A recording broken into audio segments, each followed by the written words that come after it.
ජනාධිපතිතුමා අම්පාට ඇවිල්ලා කවුරු හරි අම්පාර රැස්වීමේදී කිව්වා ජනාධිපතිතුමා මේ ගබඩා දැන් ඉෂු කරන්න ඕනේ කියලා. එතකොට ජනාධිපතිතුමා කිව්වා ගබඩා ඉෂු කරන්න බෑ.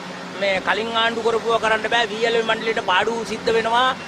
ඒ හින්දා ගබඩා ඉෂු කරන්නේ නැහැ කියලා. එතකොට VLM මණ්ඩලයට පාඩු සිද්ධ වෙනවා කියලා දැන යකෝ තොපි 3-4 දෙනා එකතු කරලා ලංකාවට හාල් ගෙනලා ඇතෑරියේ. ඒ ලංකාවට හාල් ගෙනලා ඇතෑරිය හින්දා තමයි මෝල් හිමියෝ ගාව තිබ්බ වී කෙටුවෙත් නැහැ. තොපේ වී ගබඩාව ඒවා දැන් 120ට කිරෝපියව ඉෂු කරන්න පුළුවන් වෙන්නේ තොපට රුපියල් 90ට විතර. එතකොට මේ විදිහට වැඩ සිද්ධ කරලා දැන් කියනවා එක පච දැන් තව එකෙක් කියනවා මං අහගෙන මේ ළඟදී ගොවියෝ රජ්ජුරුවන්ට සුදුසු නෑ කියලා. ගොවියෝ මං හිතන්නේ ඉතිහාසයේ නම් ගොවියෝ රජ්ජුරුවෝ සුදුසුයි කියලා අපි අහලා තියෙනවා කියමන්. හැබැයි දැන් මට හිතෙන්නේ සුදුස්සෝ නම් වසලයෝ කියලා જાතියක් ඉඳලා තියෙනවා ඉතිහාසයේ. වසලයෝ තමයි රජකමට සුදුසු. මොකද ඒගොල්ලෝ උන් කියන්නෙම බොරු. ඇත්තක් කියන්නෙම නෑ වසලයෝ. ඒ හින්දා වසලයෝ තමයි දැන් මං හිතන්නේ රජ වෙලා ඇත්තේ. නැත්තම් ගොවියෝන්ට එහෙම කියන්නේ නෑ. ඉතිහාසයේ කියමුනුත් මේ අහක දාන ආණ්ඩු තමයි මේ තියෙන්නේ. ඒ හින්දා කරුණා කරලා ඒ වගේ මේ වගේ අපට අදාළ නැහැ.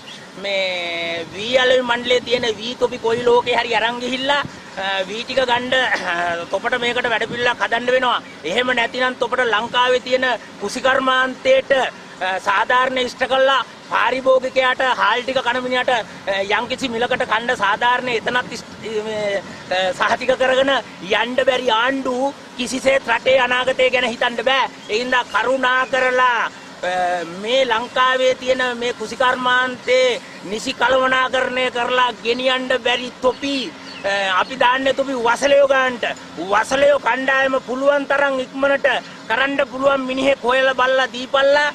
මොකද අපි තොපි හොයාගෙන ගිහිල්ලා ඡන්දේ ගහන්න තොපි වරෙව් මේ දේශපාලනයට කියලා කිව්වේ නෑ. අපි තොපි ඇවිල්ලා අපට පජ කෙලලා බොරු කෙලලා ගොයන් කාලා හරක් වාගේ තොපි බොරු කියලා අපට මේක ගත්තේ තොපි අපෙන්. ඒකින්දා කරුණා කරලා කුසිකර්මාන්තය ගැනත් නිසි විදියට වැඩපිළිවෙලක් හදලා හාල් කන මිනිහට සාධාරණ ඉෂ්ට කරන්න ඕනේ. ගොවියාගේ අභිමතය ඒකයි. ඒකින්දා මේක අනිවාර්යයෙන්ම 140ක් 45ක් කරලා දෙන්නකෝ. දුන්නට පස්සේ මේක සාමාන්‍ය මිනිහට ගොඩ යන්න පුළුවන්. මේ මාස 3මාර බලන් ඉඳලා ඊට පස්සේ මිනිස්සුන්ට වැඩ නැහැ. කුලියක් කරගන්න දෙයක් නැහැ. ඒක පැහැෙනකන් ඉන්න. ඊට පස්සේ කීඩාව ගහනවා. එක ලෙඩක් නෙමෙයි තියෙන්නේ.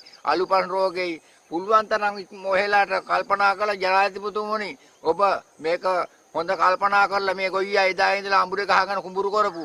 පුළුවන් නම් මේකට සහනයක් කරන් දෙන්න 145ක් 140ක් හරි වෙන්න. එච්චර අපිට ඔයාලට කියන්න තියෙන්නේ.